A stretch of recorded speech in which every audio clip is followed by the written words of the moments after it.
driving right now is your first car, or would be? Like mine, yeah. Yeah. Okay. Gotcha. Hello guys, kamusta kayo lahat? So, dito kami sa sa Hyundai dito sa may Gettysburg, kung saan malapit kami nag-stay. Yung kapatid ko nagka-car shopping na, titignan niya kung anong pasok sa budget niya, kung ano yung mga features na kailangan niya. Ayan. So guys, pinapakita sa amin yung feature ng Tucson, no? Stop automatically. If some object comes, Ayan, no? Pinapaano, oh. stop automatically. Even you hold it. Which other?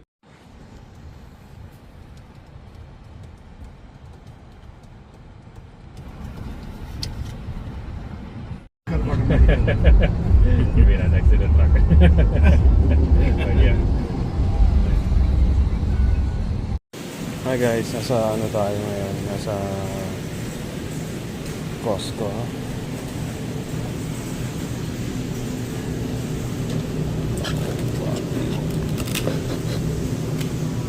Guys, Wagyu, tignan nyo to, 284. Pwedeng di na tayo pumunta ng Japan para matikman to, guys.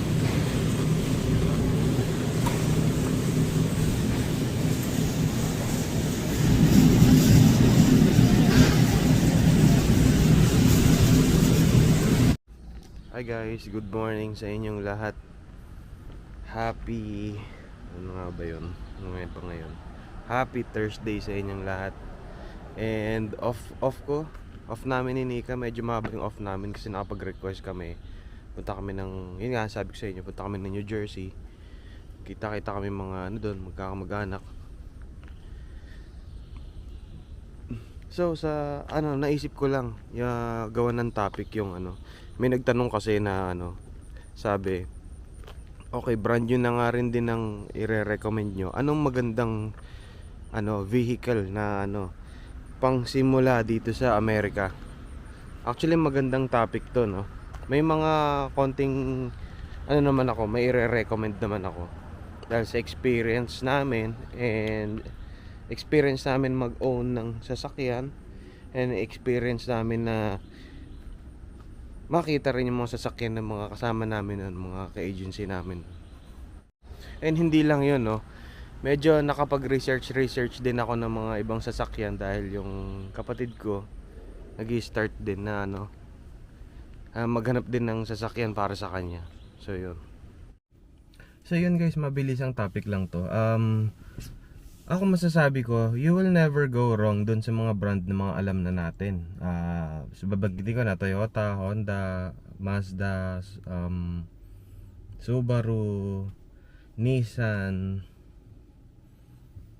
Mitsubishi kasi napaka ano dito, parang hindi click dito. Ewan ko ba kung bakit, diba ang dami-dami sa atin.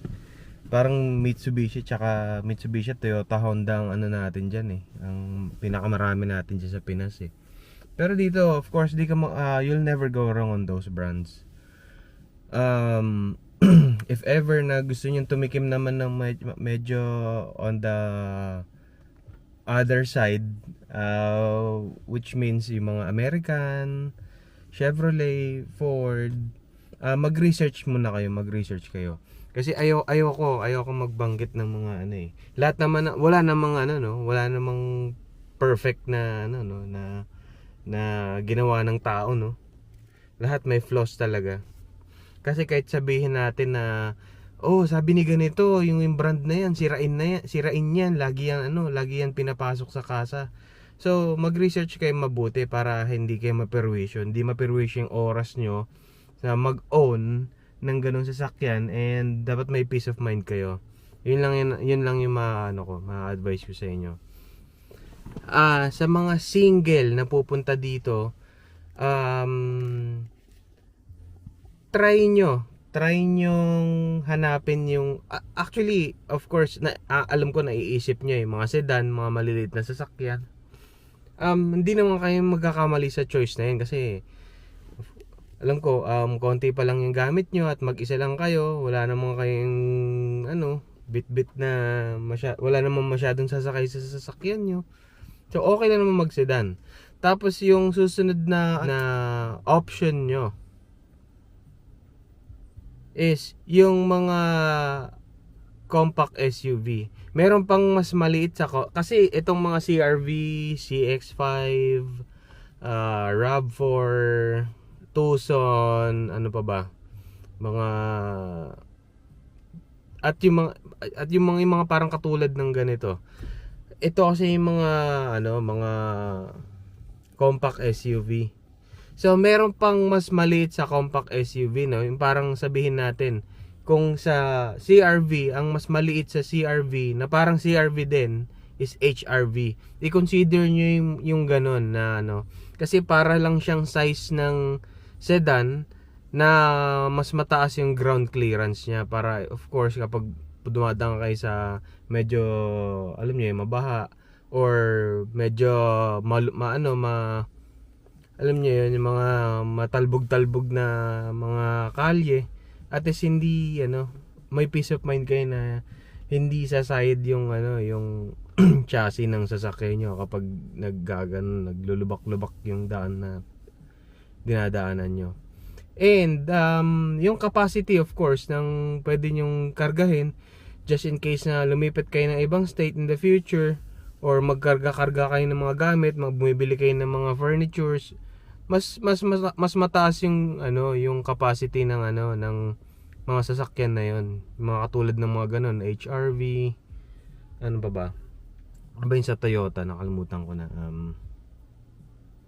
Basta yon. Kung sa Mazda parang CX-30, yan. Mas maliit siya sa compact SUV. Compact SUV. Parang ganun. So sa mga single yon,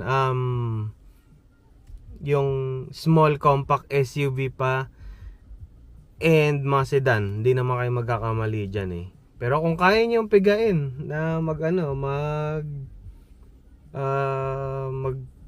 compact SUV, why not, diba? Wala nang pipigil sa inyo eh. Tapos yung mga may family, bago tayo pumunta sa may family, yung pupunta dito na husband and wife na wala pang kids, practical talaga yung mga compact SUV kasi lalo na diba kung dito kayo magi-start ng family, edi ready na yung size ng sasakyan nyo para sa baby and para sa mga groceries. Kasi of course dalawa na kayong may kailangan na kung anong kailangan bilhin sa mga groceries mga ganyan. At saka of course pag nag-umpisa kayo yung mga gamit, yung mga furnitures, sakay nyo yan. Tsaka yun nga, katulad sinabi ko, mas maganda yung mas mataas yung capacity ng ng load ng gamit. Syempre yung mga top mga well-known brand, hindi ka magkakamali niyan. Yun mga CR-V, RAV4, sa Subaru yung nakalimutan ko na. Sa Hyundai yung Tucson, yan, hindi kayo magkakamali diyan. Paano sir kung sedan? So kayo na bahala kung yung sedan kasi talagang as in starter vehicle talaga siya eh. Pero kung yung may plano kayo mag-expand ng family nyo and may plano kayo na parang open yung isipan nyo na in the future baka alam nyo yun, magbabiyahe tayo ibang state or magta-travel tayo ibang state. So okay pa rin yung mga ganitong sasakyan, mga compact SUV. Yan. Consider nyo yan.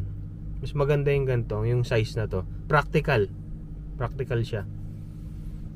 Para naman sa mga may family, sabihin natin family of 4, may kids, wala pa rin tatalo sa sa top choice na na yung mga compact SUV, mga ganyan. Pero nasa sa inyo na rin kung kaya nyong pigain mag 7-seater. Pero medyo mabigat yun sa nag-uumpisa yung mag 7-seater kasi mahal din eh. Yan. Pero alam nyo, ako na realize ko nung naghahanap kami ng sasakyan para sa kapatid ko, ang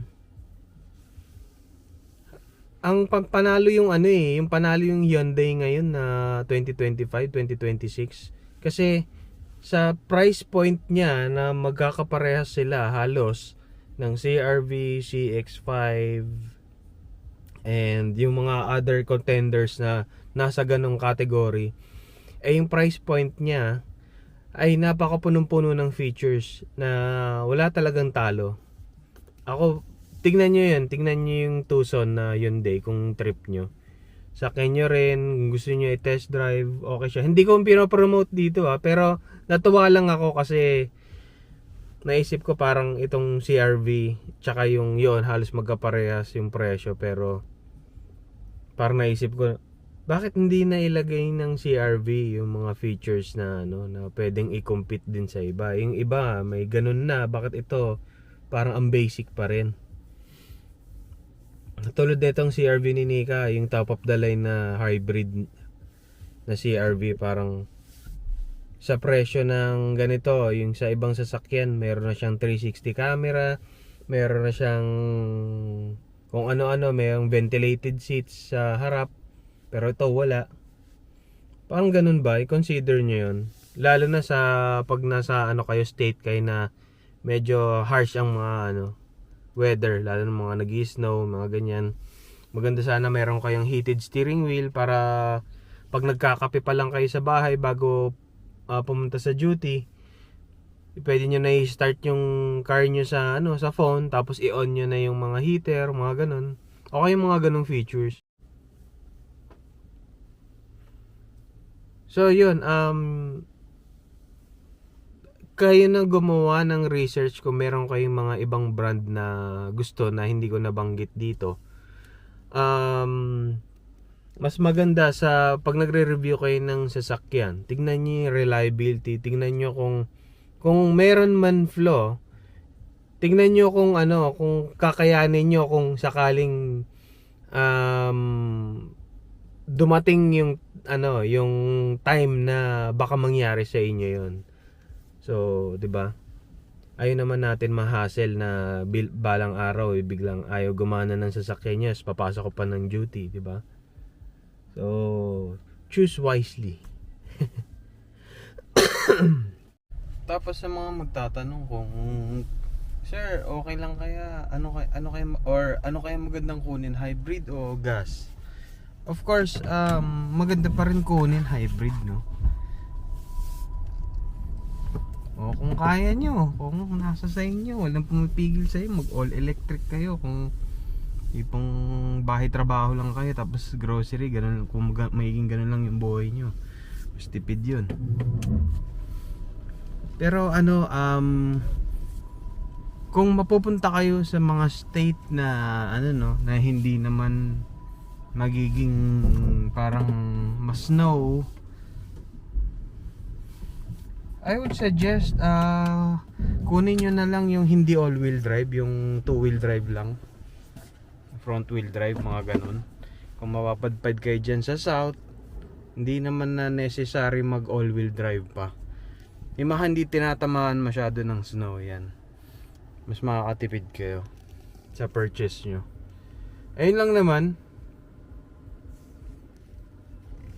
Pero mas maganda sana kung maganda kung all wheel drive sana yung pipiliin nyo, para lalo sa mga bagong driver dyan, mas safe kapag mapapadpad kayo sa state na nag-i-snow. Yan.